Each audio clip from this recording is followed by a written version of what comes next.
इस वीडियो में हम लोग वेस्ट बंगाल बोर्ड के क्लास 10 के मैथ्स बुक का चैप्टर नंबर 8 का क्वेश्चन नंबर 9 का सॉल्यूशन करेंगे। इसमें कहा गया है कि 7 सेंटीमीटर व्यास वाले एक लंबे गैस जार में कुछ जल है। उस जल में यदि 5.6 सेंटीमीटर व्यास वाले 5.5 सेंटीमीटर लंबे एक ठोस लोहे का लंबवृत्ताकार बेलन डुबाया जाए तो जल का तल कितना ऊपर उठ जाएगा, ज्ञात करके लिखें। तो इस क्वेश्चन का सॉल्यूशन हमें करना है, तो हम इसका सॉल्यूशन स्टार्ट करते हैं। तो प्रश्न के अनुसार हमने इस डायग्राम को बनाया। अब इस डायग्राम के अनुसार हम लोग प्रश्न को समझ लेते हैं। जैसे कि क्वेश्चन में कहा गया है कि एक जार है, गैस जार है, इसमें पहले से ही पानी भरा हुआ है और इसका जो अर्धव्यास है यानी रेडियस है वो है 7/2 सेंटीमीटर। 7/2 हमने इसलिए किया है क्योंकि क्वेश्चन में व्यास कहा गया है, डायमीटर कहा गया है, तो उसको हाफ करना पड़ेगा, इसलिए हाफ करके ये आ गया 7/2 सेंटीमीटर। और इसमें पहले से ही पानी भरा हुआ है और इसमें इस बेलन को डुबाया गया है और इस बेलन का जो रेडियस है वो है 5.6/2 यानी अर्धव्यास है 5.6/2। क्यों क्यों हुआ? क्योंकि क्वेश्चन में व्यास दिया गया है और अर्धव्यास निकालने के लिए हमें बाई 2 करना होगा। और हाइट कितना है इस बेलन का? ये है 5 सेंटीमीटर और ये ठोस है। इसे क्या किया गया है? इसको इसके अंदर डुबाया गया है। तो इसके अंदर जब डुबाया जाएगा तो इसका जो पानी का ऊंचाई है वो थोड़ा ऊपर उठ जाएगा। मान लेते हैं कि पानी का जो ऊंचाई है ना इतना ऊपर उठ गया और ये जो उठे हुए पानी का जो हाइट है इसे हम कैपिटल H मान लेते हैं। अब हमें ये बताना है कि ये जो कैपिटल H यानी ये जो पानी ऊपर उठेगा उसका हाइट कितना है, बस यही निकालना है। तो हम अब स्टेटमेंट को लिख लेते हैं। तो यहाँ पे हमने माना लोहे के ठोस लंबवृत्ताकार बेलन को गैस जार में डुबाने पर जल का तल H सेंटीमीटर ऊपर उठ जाएगा। यानी जैसे कि हमने कहा कि अगर हम इस ठोस बेलन को इसके अंदर डुबाते हैं तो ये पानी का लेवल जो है थोड़ा ऊपर उठेगा और कितना ऊपर उठेगा? H सेंटीमीटर उठेगा। हमने ये मान लिया और उसी को हमने यहाँ पर लिखा।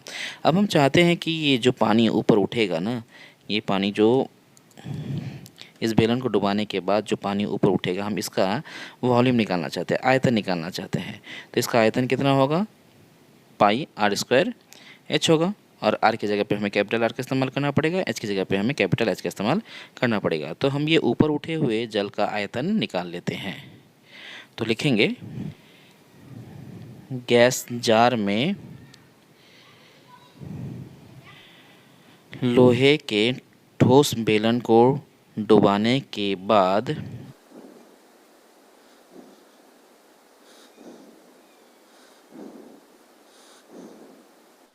ऊपर उठे जल का आयतन।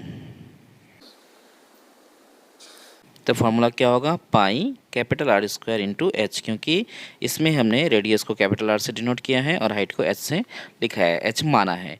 तो यहाँ पे हो गया pi capital R² into H और ये सेंटीमीटर में लिखा गया है, तो इसका जो इकाई होगा ये होगा सेंटीमीटर क्यूब। यहाँ पे हम लोग वैल्यू बिठाएंगे। पाई के प्लेस में 22/7 बिठा देते हैं, रेडियस के प्लेस में हम लोग बिठाएंगे 7/2, क्योंकि जो ये गैस जार है इसका रेडियस है 7/2। तो हम 7/2 लिखेंगे, 2 बार लिखना पड़ेगा क्योंकि स्क्वायर है R के ऊपर और H को हमने H ही माना है, इसलिए H को H ही छोड़ देंगे। और यूनिट में सेंटीमीटर क्यूब है तो ये सेंटीमीटर क्यूब ही रहेगा। यानी ये किसका आयतन आ गया? ये आयतन आया, ये जो पानी ऊपर उठेगा इसको डुबाने के बाद उसका आयतन आया है। अब हम निकालेंगे ये जो ठोस बेलनाकार लोहे का टुकड़ा है इसका आयतन हम लोग निकालना चाहते हैं और इसका अर्धव्यास हम इस्तेमाल करेंगे 5.6/2 सेंटीमीटर और हाइट इस्तेमाल करेंगे 5 सेंटीमीटर और इसे डिनोट करेंगे स्मॉल r से और स्मॉल h से। तो हम लिख लेते हैं। तो यहाँ पे हम लिखेंगे डुबाए गए लोहे के बने लंबवृत्ताकार बेलन का आयतन।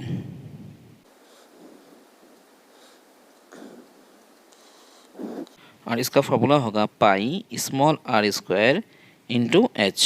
हमें यहाँ पे रेडियस को स्मॉल r से डिनोट करना है क्योंकि इसका जो रेडियस है अर्धव्यास है उसको हमने r से लिखा है और हाइट को भी स्मॉल h से लिखा है, तो हमें यहाँ स्मॉल h ही लिखना पड़ेगा। और यूनिट में सेंटीमीटर है तो ये भी सेंटीमीटर क्यूब ही होगा, तो हम यहाँ पे ऐसे लिख सकते हैं। तो कितना आ गया? Pi small r² into H small h centimetre cube. अब हम लोग यहाँ पे भी वैल्यू बिठाएंगे, इक्वल लगाएंगे। पाई के प्लेस पे 22/7 लिखेंगे और रेडियस यानी आर, स्मॉल आर, तो ये जो हम डायग्राम में देख रहे हैं कि इसका जो स्मॉल आर यानी रेडियस है वो है 5.6/2। अर्धव्यास हम लोग बोलते हैं हिंदी में, तो इसमें कंफ्यूज नहीं होना है। तो अर्धव्यास कितना है 5.6/2 है, तो हम लिखेंगे 5.6/2। और कितनी बार लिखना पड़ेगा, 2 बार लिखना पड़ेगा क्योंकि आर के ऊपर स्क्वायर है, तो हम लिख देते हैं 5.6/2 को हमने 2 बार लिख लिया। अब हम h लिखेंगे। h का मान कितना है 5 सेंटीमीटर, तो हम यहाँ पे 5 भी लिख देंगे। और यूनिट जो है वो सेंटीमीटर क्यूब है, इसलिए सेंटीमीटर क्यूब ही हमें यहाँ पे भी लिखना पड़ेगा। यहाँ पे हमें एक चीज़ ध्यान देना होगा कि ये जो लोहे का बना हुआ सॉलिड सिलेंडर है, इसको क्या किया गया है, इस गैस जार में डुबाया गया है जिसमें पहले से पानी भरा हुआ था। अब ये पानी का तल जो है ऊपर उठ गया है, तो हमें ये चीज़ ध्यान रखना है आर्किमिडीज के सिद्धांत के अनुसार कि ये इसके पानी का जो तल है वो जितना ऊपर उठेगा उस जल का आयतन और इस सॉलिड का आयतन ये दोनों क्या होगा, बराबर होगा। तो इस जगह पे हमने क्या किया, गैस जार में जो ऊपर पानी उठा है उसका आयतन निकाला है। और यहाँ पे हमने क्या किया, यहाँ पे हमने ये जो लोहे का बना बेलन है उसका आयतन निकाला है। तो ये दोनों आयतन जो है ना, ये दोनों आयतन इक्वल होगा, तो हम इसे लिख लेते हैं। तो यहाँ पे हमने लिखा ऊपर उठे गैस जार में जल का आयतन, यानी जो गैस जार है, इस गैस जार में जो पानी ऊपर उठा हुआ है इसका आयतन और लोहे के बने बेलनाकार ठोस का आयतन, ये जो ठोस लोहे का टुकड़ा है बेलनाकार आकृति का, इसका आयतन, ये दोनों आयतन क्या होगा, बराबर होगा। उसी चीज़ को यहाँ पे लिखा गया है और हम मान बैठा देंगे। इसमें जो ऊपर उठा है जल उसका आयतन है ये वाला, और इस ठोस टुकड़ा जो है बेलनाकार उसका आयतन है ये वाला। तो ये दोनों आयतन को हम लोग इक्वल कर देंगे, तो हमने यहाँ पे इक्वल कर दिया है। h का वैल्यू हमें निकालना है, तो हम क्या करेंगे, यहाँ पर h को रहने देंगे और बाकी सब को लेफ़्ट साइड से राइट साइड ले जाएंगे क्रॉस मल्टीप्लाई करके। उसके बाद हम लोग कैलकुलेशन करेंगे तो हमारा h का वैल्यू आ जाएगा, तो हम उसे निकाल लेते हैं। तो यहाँ पे 22/7 पहले से ही है, इसको लिखेंगे। 5.6/2 है, इसे लिखेंगे। यहाँ भी 5.6/2 है, इसे भी लिखेंगे।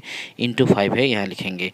फिर इंटू लगाएंगे। अब क्रॉस मल्टीप्लाई करके हमें लेफ्ट साइड से राइट साइड ले जाना है। तो ये नीचे में 7 2 और 2 है, ये नीचे से चला जाएगा ऊपर, तो हम यहाँ लिख दिए 7 × 2 और यहाँ पे 22 और 7 ये दोनों ऊपर है, तो ऊपर से ये आ जाएगा नीचे।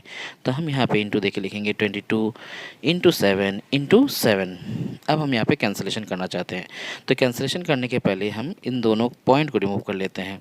इसका पॉइंट रिमूव करने के लिए एक 10 और इसका पॉइंट रिमूव करने के लिए और एक 10 बिठाना पड़ेगा, तो हम यहाँ पे इसको बिठा लेते हैं। यहाँ से पॉइंट जो है वो अब रिमूव हो गया है। अब हमें यहाँ पे कैंसिलेशन करना है। तो सबसे पहले 22/7 जो है, इसमें से ये 22 को ये 22 से काट देते हैं, इस 7 को इस 7 से काट देते हैं, ये 2 से ये 2 काट देते हैं, इस 2 से इस 2 को भी काट देते हैं। 7 का पहाड़ा में 8 बार में 56 ये भी कट जाएगा, और ये 7 का पहाड़ा में 8 बार में 56 ये भी कट जाएगा। 5 का पहाड़ा में 10 जो है ये 2 बार में कट जाएगा। 2 से ये 8 जो है ये 4 बार में कट जाएगा। तो क्या बचा, तो बचा हमारे पास यहाँ पे 4 और 8, तो हो गया 8 4 32, और नीचे क्या बचा 10 बचा, तो हम यहाँ पे लिख देंगे 10। और जब हम इसे डिवाइड करेंगे तो ये आ जाएगा 3.2। यूनिट में क्या लिखना होगा, सेंटीमीटर लिखना होगा, क्योंकि जो हम लोग कैलकुलेशन किए हैं वो सेंटीमीटर में ही कैलकुलेशन किए हैं। तो इस तरह से जो है हमारा आंसर ये आ गया। हमें आंसर में क्या निकालना था कि जो ये ठोस टुकड़ा है ये वाला, इसे जब इसमें डुबाया जाएगा तो पानी का तल कितना ऊपर उठेगा। तो हमारे पास जो इसका हाइट आया वो आ गया 3.2। तो हमें लिखना पड़ेगा कि जो पानी का तल ऊपर उठेगा वो उठेगा 3.2 सेंटीमीटर। तो हम फाइनल स्टेटमेंट को यहाँ पर लिख देते हैं। तो फाइनल स्टेटमेंट हम लोग यहाँ पर लिख देंगे कि ठोस लोहे के बने लंबवृत्ताकार बेलन को गैस जार में डुबाने पर जल का जो तल है वो 3.2 सेंटीमीटर ऊपर उठेगा, और यही हो गया हमारा आंसर।